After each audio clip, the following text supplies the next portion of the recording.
But talking of rather remarkable and strange things, we're going to go to our second last, but our last full subject for today, and that is this bookish letter written by quote unquote Afrikaner leaders.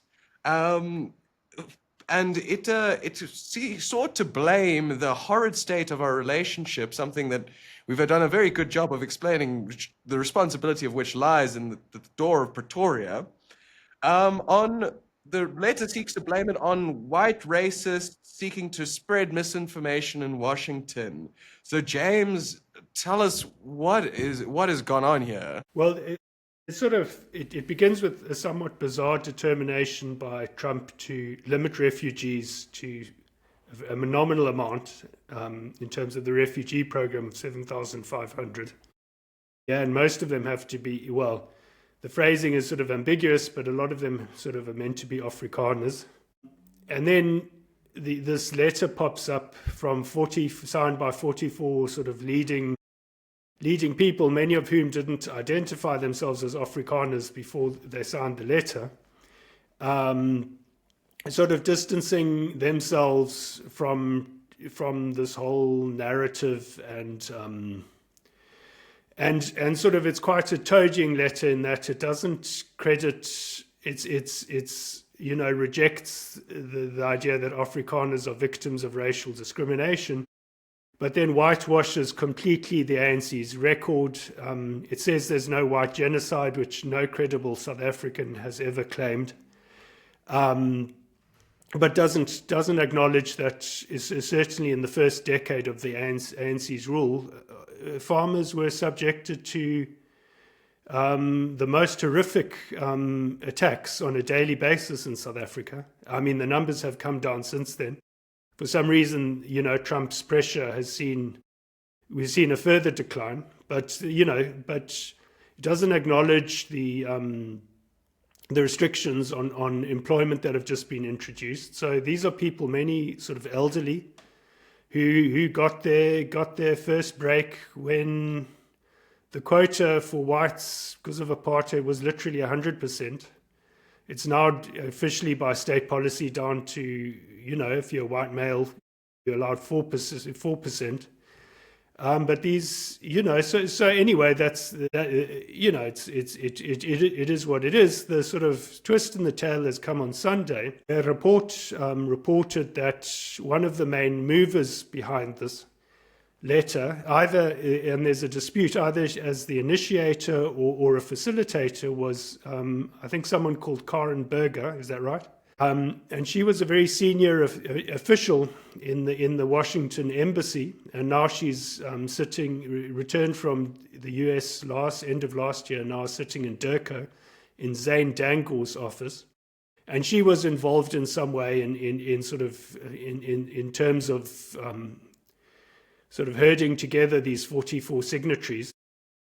And then Marula Media, which is the Solidarity Movement's publication, has reported that in fact she was the most senior Afrikaner in the state security agency. She had in fact been with the National Intelligence Service before 1994 as an analyst, and then she had gone across into the Foreign Foreign Intelligence Service post 1994. And so AfriForum are having a happy time describing this as a state intelligence project. Whether it truly is or not, I have no idea. But just one last point on this whole thing. I mean, the ANC has had a long record of doing this. I remember in about 2000, or 2001, I think, I somehow managed to get an article published in the Sunday Independent saying that Mbeki's centralization of power had reached dangerous levels. I mean, he was appointing loyalists to the police, the National Prosecuting Authority. He sort of, at the time, had very much total control. And the following week, someone had herded a group of ex-liberals to come and attack me in the letters pages. And I've got this was done before as well, and I suspect the person was Tony Hurd, who was sitting in the presidency at the time, and who also wrote that letter, also sent a letter in. So this has been going on for a long time. I think the difference is you can't get away with things as a 40% party that you could previously as a 60% party. And I think this is why this stunt has, I think, backfired on at the current point in time. Yeah. France, I believe you had a comment on this letter. I don't know if I did, but I'll have one.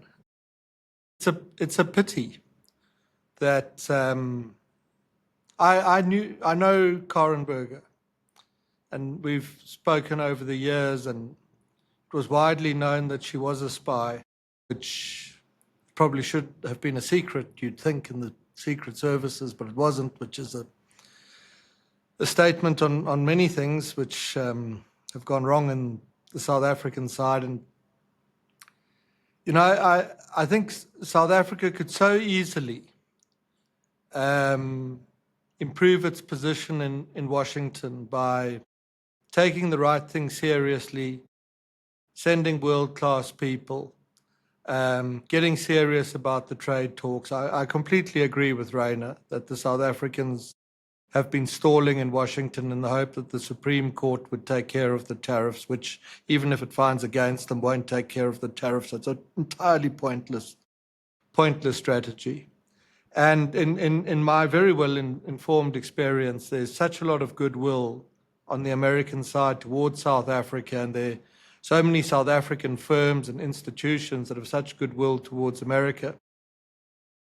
And you know, I'd had conversations before with the embassy staff about how to position South Africa as more competitive in America, how to set right the relationship, and that, you know, this sort of silly stunt, because that's what it is instead what the South Africans busy themselves with, is actually just disappointing. More so for the fact that it leaks into the press because the spies have lost control of their WhatsApp accounts within a week. I mean, it's actually just pathetic. In some respects, maybe it's a good thing that this has happened and that it's gone wrong. And I agree with what James says, that as someone says, as a 39% party, you can't get away with the things you once did. Yeah, I just want to just a last point is, you know, who does this fool? It doesn't fool the Trump administration. And it doesn't fool South Africans. So who's it fooling? It's fooling Durko. You know, they sort of living in this world where, you know, these people say what Durko, I suppose, wants to hear. And as Franz says, it means that they just don't make the decisions necessary to resolve the issue. So in the end, you know, government and fools themselves, and these people fool government. So outside of that, it doesn't achieve anything.